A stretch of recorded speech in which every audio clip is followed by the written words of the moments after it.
Public interest in the last few years has increased very greatly in a phenomenon which has been identified as flying saucers. These stories have led to much fiction and much fancy. I would like to separate a few facts from some of the fiction that has been traveling around across the country.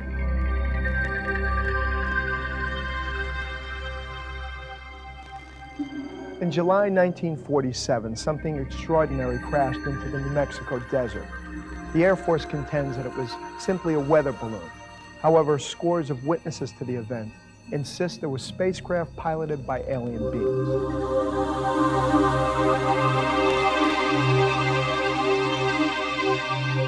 The past several years, one of the most exhaustive investigations of a UFO event has been conducted, making the Roswell case the best documented in UFO history. One of the principal investigators of the case is Kevin Randall. Kevin has interviewed over 100 witnesses to the crash and recovery, allowing him to reconstruct the series of events. The best evidence we have is the craft crashed between 11:17, 11:27 p.m. on the evening of July 4th. How's that for narrowing it down? That's based on a military log that was kept that I have seen. I've actually seen the log.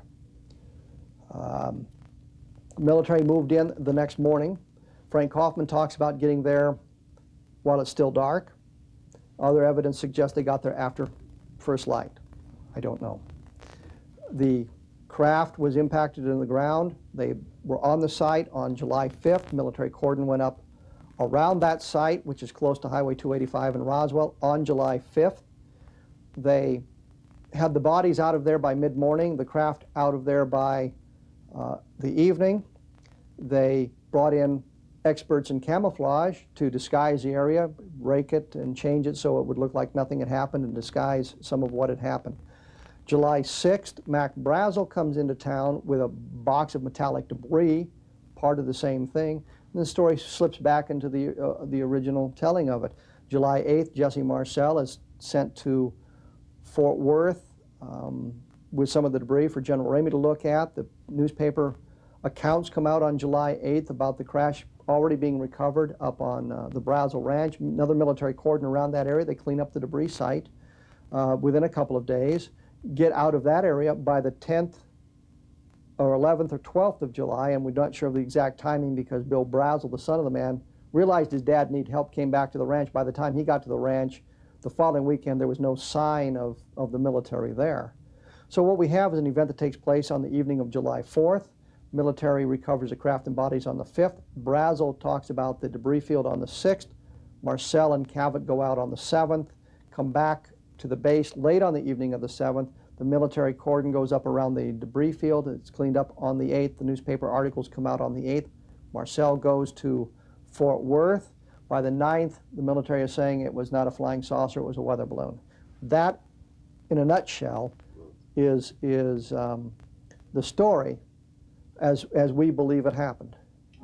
The Roswell case is not like most UFO reports. Although no one actually saw the crash, dozens of people collected and transported debris. Direct and indirect confirmation of this event from these witnesses has resulted in a remarkable chapter of human history. It's worse and worse and worse than people say. All you gotta do is drive out here about 40-some odd miles and you'll see the damnest piece of wreck that you, well, hell, you know. It's just like everybody get in the car and see where the hell the fire is. I was allowed to meet with the United States Counterintelligence Corps colonel who had been directly involved making sketches at the crash site at the time of recovery in the morning of July 5th, 1947. What's his name? His name is Frank Kaufman. When he came forward, talked about seeing the craft, being on the scene when they first arrived, saw the craft impacted in the ground, saw the bodies, I think two of the bodies outside the craft, one leaning up against a cliff with a very serene look on its face, looking like it was asleep, but it was dead. He saw the bodies that he described as being 5 feet tall, the head slightly larger than a head on a human body, the eyes slightly larger than human eyes, the skin being a grayish tone. You can hear sometimes the emotion in his voice discussing this thing that he saw, and it was clear from his observations that others were disturbed by what they saw. William Woody, who was a young man, 10 or 12, living on a ranch farm, just south of Roswell, not too far away, who saw a bright object in the sky, which probably was this object coming down. And it was bright enough that it lit up the whole night. His father saw it, and they decided to go out the next day and look for it because they thought it was a meteorite that came down. And they drove north of town, and what did they see? They saw troops guarding the roads leading off the main road. And this is exactly where Kaufman puts the impact site. Other witnesses came forward, other witnesses we found, corroborating parts of his story. The location, for example. Lewis Rickett, counterintelligence agent at Roswell, talks about a 45-minute drive.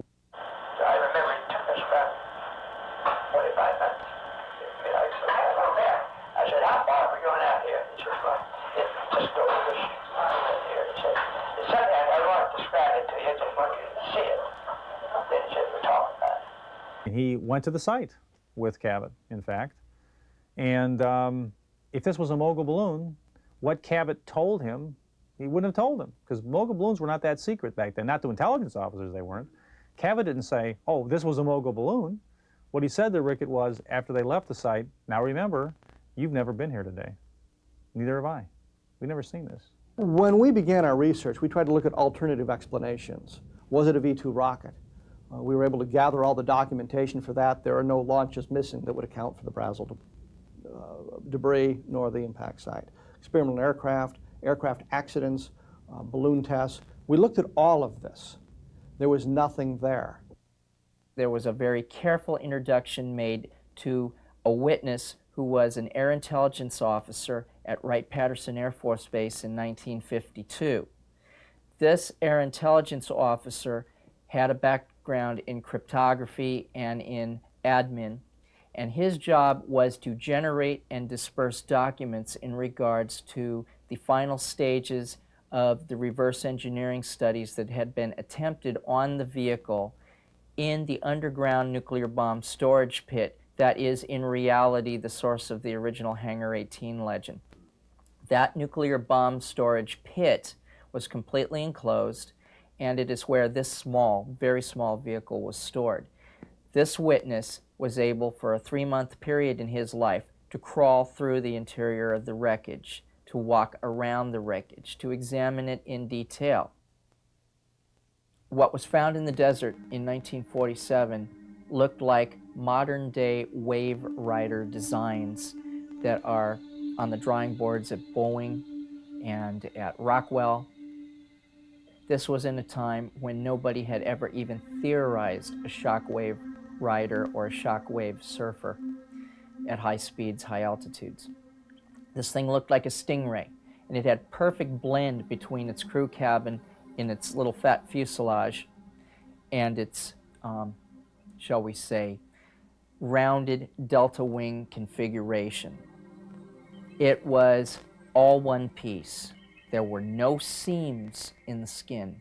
There were no fasteners. There were no rivets. There were no lines of delineation between subcomponents. It was all one piece from the bow to the stern and from wingtip to wingtip. In the areas where the gash was, it was peeling in layers, like layers of an onion or layers of human flesh. And it had a dipole waveguide structure that traveled up to the roof, which was at the gravitational center of the vehicle, and for which on the outside of the vehicle was kind of a dome or a elongated oblong-shaped gentle blister. When considering the Roswell case, one basic question must be asked.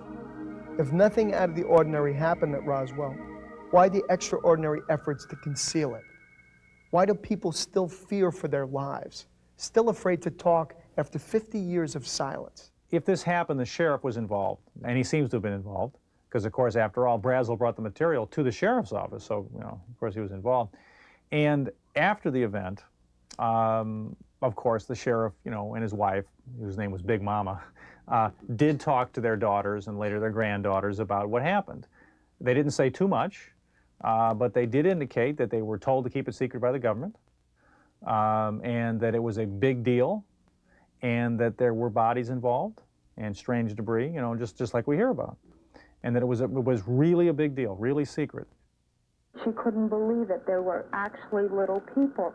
She said they had very large heads and very big eyes, and she said they had some kind of shiny material on. And I can't remember if she said what color. I thought she said blue, but I really can't remember at this point. But she said it was so shiny, it was almost like it was fluid-like. And she said, and then she became very upset. She goes, but you mustn't tell anybody. She goes, never tell anybody. And at this point, she would just keep looking around the room. She was very paranoid acting. And she said, because they can always find you. And I said to her, I said, who can always find you? She goes, the government can always find you. There's only one way, I think, and we've talked about this endlessly here at the center, is that how Roswell could be kept secret. And I think the answer is that they made a conscious decision immediately to keep it extremely secret.